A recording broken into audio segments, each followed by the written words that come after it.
slackers. You know, none of us have done anything compared to the people you've heard from today. I first want to show my power in that my board and the foundation board is responsive to everything we ask of them. So I actually want to ask the Chamber Board of Directors to stand up and Foundation Board of Directors to stand up. Not quickly, stand up so people can see who you are, so they can see who's providing the leadership behind this work of our organization.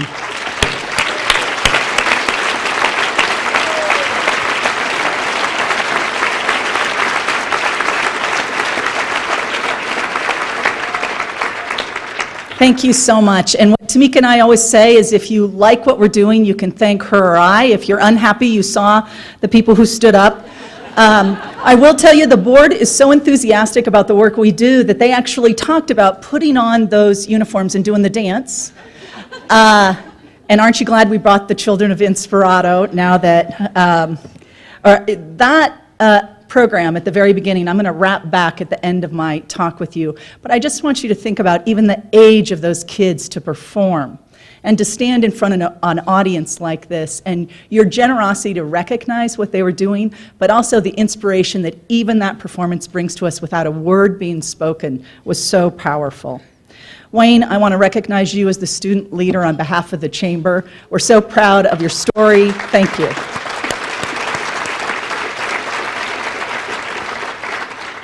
And class of 2013, it's really not that big of a deal that you're the best class ever because you're the last class. The key will be next year, can you beat 2014 at this event? I challenge you. Let's see how you do. To the nominees for the 9 News Leader of the Year, I am so proud to know and work with so many of you. Thank you for being here and most importantly for what you do in our community. Thank you.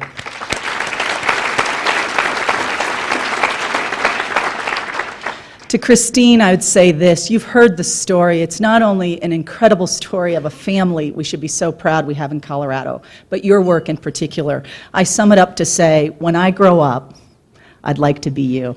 Congratulations. Thank you so much. And to Davida, I don't like to leave a dime on the table, so Tamika and I did the math. Here's the deal. There's probably 700 of you still in the room. I'm going to account for 20 of you think you had something more important to do at work. If you each did $15, we'd get the full amount. If you each do 20, there's a little cushion in there. We will get the full $10,000 from Davida. Do not let these guys leave without giving us the check they said they'd give us. There's kiosks, there's a chance for you to do this. I'd tell you, please help us take advantage of that generosity, and thank you for sponsoring our leadership efforts, Davida.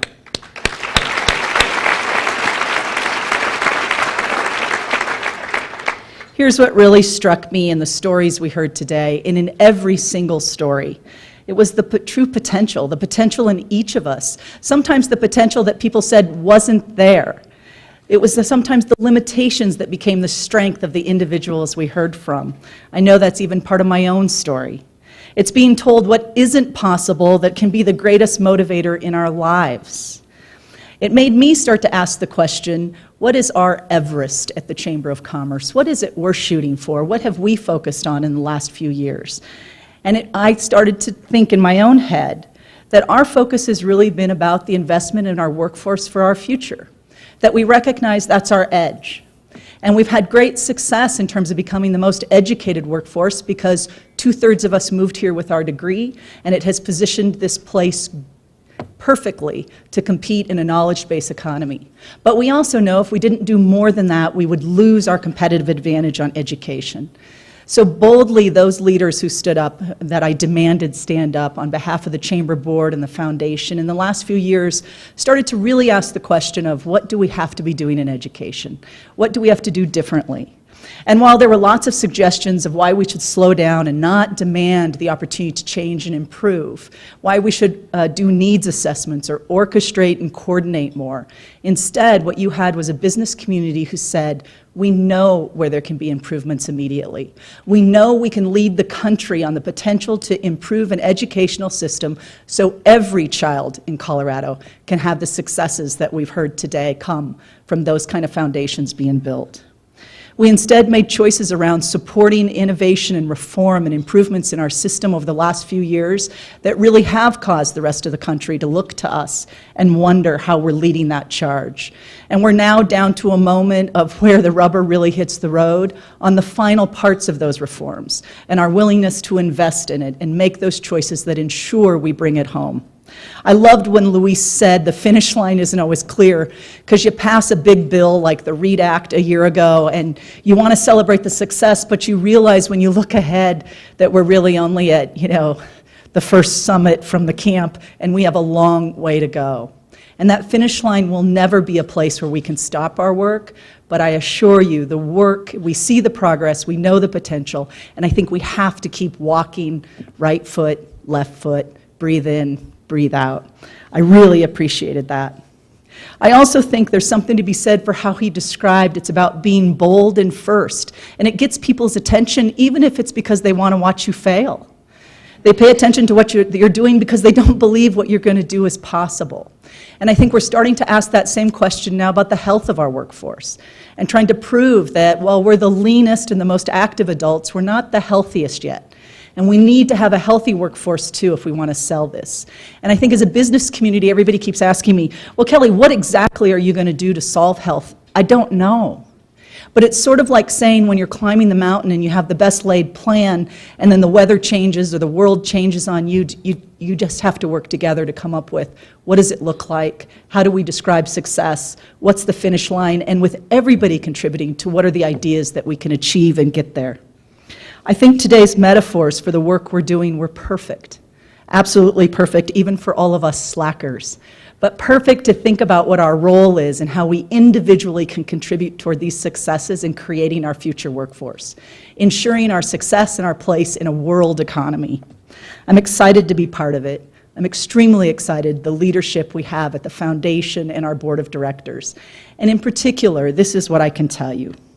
To be able to every year sit with Mark Cornetta and Channel 9 and be able to bring 700 of our best leaders in Colorado together and highlight for you the incredible leadership is an honor for us. I very much appreciate our partnership, and I thank Channel 9 for your leadership in our community.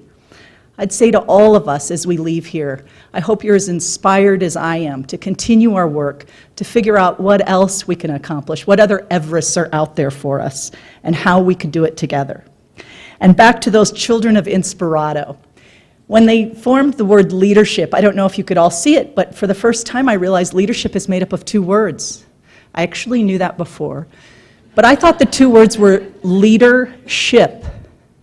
And today, what I saw were the words leaders hip, which I thought was way cooler. So my challenge is, let's all go out and be very hip leaders. Thank you for joining us today.